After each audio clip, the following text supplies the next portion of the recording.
Everyone, welcome back to CryptoCache. Thanks again for joining me here. Hope you're having a phenomenal day. Quick look here again at KAS, double checking a few important factors.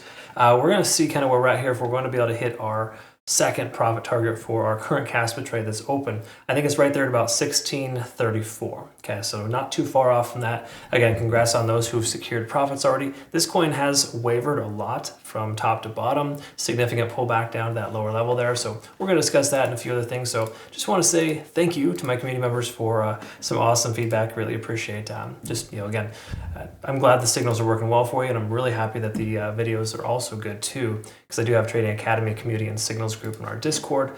A quick little heads up too, awesome stuff here for our Premium Plus group. Day trades are killing it here. Chainlink, Solana, XRP, Ethereum, and a lot more Solana.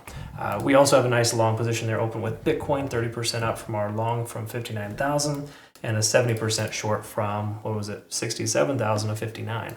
So cool stuff there. We're kind of riding it both ways here. And what we want to look at with KAS is a couple of things here. First of all, the backend data liquidation. Let's get that pulled up. This is for the last 7 days on the left and 1 month on the right. This tells us we have a lot of liquidation to the downside at roughly this, 19, now let's say 12 cents even is a round number, just below that, okay? That's important to note. Those are leveraged longs that are entering the market as soon as the price came down to 14 cents. And you're probably wondering, wait, how's it so far away? Well, those are actually the good guys. Those are the low leverage longs, because it's so far away that their liquidation levels are dramatically lower. So those are the kind of trades that I like to take personally. So that's kind of more so along the lines of where I'm at in my current KAS trade. So I'll give you a heads up there. There is still liquidation upwards of 18 and 17 cents, but also still a heavy concentration at 14. That's been there for a while, even previously. It was a consistent level. As we can see here, looking at the monthly, 14 cents was swept here back. When the price action pulled down here, that was swept back on the 18th, if I'm not mistaken. That's about a week ago. So again, mostly good stuff here if we look at the back end. Let's take a quick look at the front end here on the daily time frame, work our way down. And generally speaking, when you are looking at the daily time frame, you want to look at a handful of factors. First of all, we're honoring this ascending trend line. We're above the 50-day SMA. That's awesome news. We are now above the 20-day simple moving average, and that's also very good. Generally speaking, it's extremely favorable when you're above all four moving averages. We have our point of control here at about 14 cents. That's, again, that area that we can see was swept here recently, but still a strong amount of support.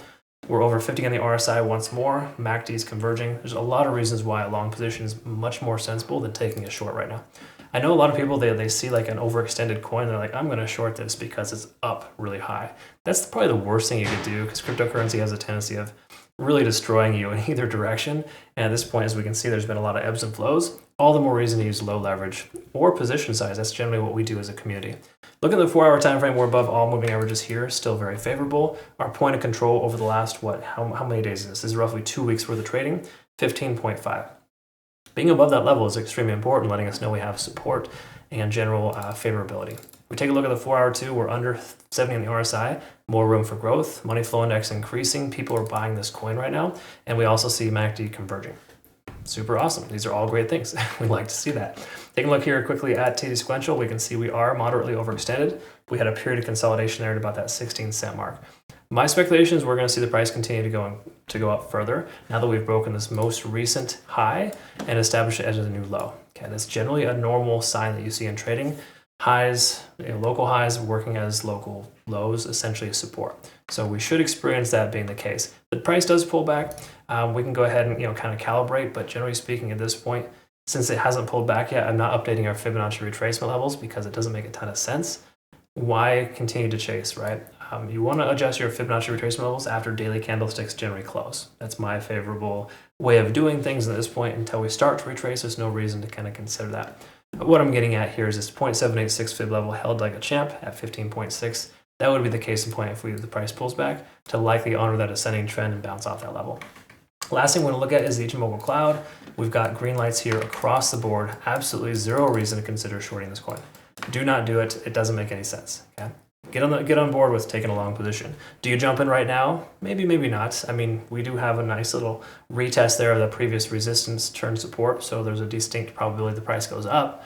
If Bitcoin pulls back, it may pull back as well, but it also responds better than Bitcoin is right now. Okay, so again, most coins that are doing well right now are those who are 2xing Bitcoin to the upside and only 1x to the downside. That's what KAS is doing. Last thing we want to look at is the TPO, and let's just quickly note the current point of control for the last 24 hours is right there at 15.5. That's an aggregated amount. We can see over the last 3 trading days, roughly about 15.5 is that point of control. So if the price does pull back, 15.5 would be a solid pivot point. A good consideration for entry if it even happens. It may not even happen. So again, cool stuff there. Just good things to kind of think about. I want to say thank you to my community as well for the awesome feedback. Also, I'm glad this exchange is working very well for you. No KYC or VPN. Absolutely consider joining. The key takeaway here is if you use my link to register, really simple. You have 5 more trading days to be able to benefit from this. By the end of June, I'd recommend considering taking advantage of this. Anyways, I'm glad it's working out for a lot of folks, so thanks again for the awesome feedback. And thank you, Bitunix, for being a reliable exchange over the last 10, almost 11 months now. We've used these guys for almost a year, and they've been very, very good to us. So thank you. Furthermore, I have a Discord, Telegram, Twitter. I post my playout charts here as well, and relevant information too, so check that out. We do have a TikTok and YouTube Shorts now too. So having some fun there. Thanks again for the awesome feedback. We'll look forward to seeing you on the next video. Have a great rest of your day. Take care.